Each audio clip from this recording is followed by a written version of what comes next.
Assalamualaikum warahmatullahi wabarakatuh. Selamat siang semua. Perkenalkan, saya Muhammad Rifki dari Program Studi Administrasi Bisnis Universitas Muhammadiyah Sukabumi.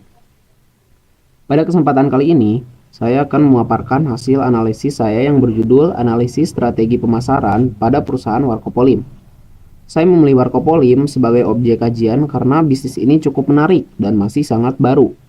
Warkopolim baru saja launching pada tanggal 1 Mei tahun 2025, tetapi langsung mendapat perhatian dari publik, khususnya kalangan muda. Konsepnya unik, pendirinya publik figur, dan yang paling penting, ini sangat relevan dengan tren gaya hidup anak muda di perkotaan saat ini. Kenapa Warkopolim menarik untuk dianalisis? Karena saat ini, bisnis kedai kopi bukan hanya soal rasa, kopi, atau harga, tapi juga soal pengalaman. Anak-anak muda sekarang lebih suka tempat nongkrong yang bisa sekaligus jadi spot foto, tempat konten, dan jadi bagian dari gaya hidup mereka. Nah, Warkopolim hadir sebagai jawaban dari tren tersebut. Berdiri di bawah nama Green Boys, yaitu terdiri dari Gofar Hilman, Rico Lubis, dan Mahesa Yuanda. Mereka bukan cuma jual kopi, tapi jual budaya populer dan desain kenangan masa kecil.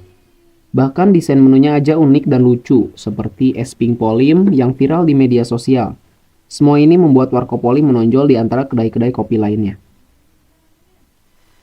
Selanjutnya yaitu ada tujuan analisis.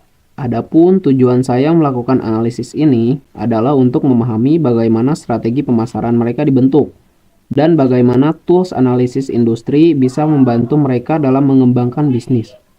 Saya juga ingin melihat bagaimana mereka memposisikan brandnya di tengah persaingan yang ketat, serta apa saja peluang dan tantangan yang akan mereka hadapi dalam beberapa bulan ke depan. Selanjutnya yaitu analisis STP. Dengan menggunakan pendekatan STP, kita bisa lihat bahwa segmen yang mereka bidik adalah Gen Z dan milenial yang aktif di media sosial. Target utama mereka adalah komunitas anak muda yang suka nongkrong dan mengikuti tren kekinian. Posisi Warkopolim adalah sebagai tempat ngopi dengan suasana nostalgic and playful, berbeda dari kafe kekinian yang cenderung minimalis dan serius. Ini terlihat dari nama-nama menunya, desain interiornya yang penuh warna, dan caption di Instagram yang santai banget.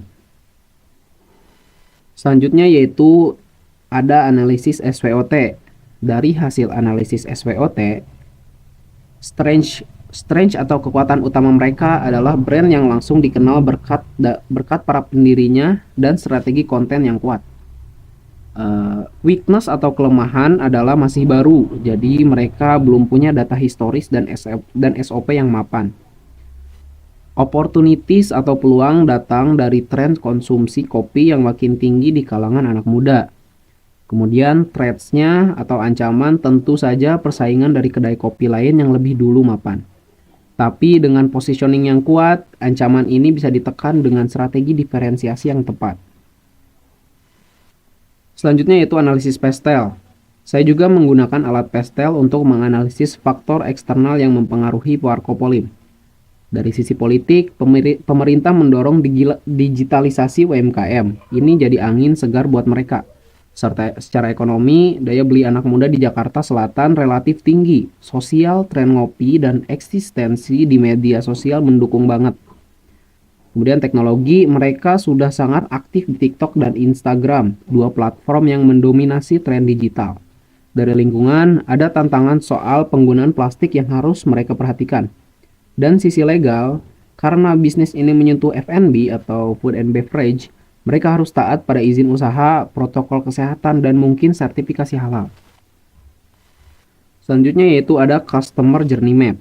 Saya memetakan bagaimana pelanggan mengenal dan berinteraksi dengan Warkopolim, dimulai dari awareness, orang tahu dari sosial media, lalu masuk ke tahap consideration. Karena tertarik dengan konsep tempat dan menunya, setelah itu mereka berkunjung, masuk ke tahap purchase, dan biasanya langsung buat konten. Ini jadi advokasi yang powerful. Lalu kalau pengalaman mereka positif, mereka akan repeat purchase dan jadi pelanggan loyal di Warkopolim tersebut. Jadi proses ini tidak hanya menghasilkan satu pembelian, tapi berpotensi jadi siklus yang terus berulang. Selanjutnya yaitu indikator keberhasilan strategi. Untuk tahu apakah strategi mereka berhasil atau tidak, saya menyarankan beberapa indikator, misalnya kunjungan per hari meningkat secara bertahap selama bulan Mei. Engagement media sosial bisa naik minimal 30%. Signature menu seperti es Pink Polim bisa jadi indikator penjualan yang viral. Dan kolaborasi kreatif yang mereka lakukan minimal satu per bulan untuk menjaga eksistensi. Selanjutnya yaitu rekomendasi strategis. Berdasarkan semua analisis tadi, saya punya beberapa saran.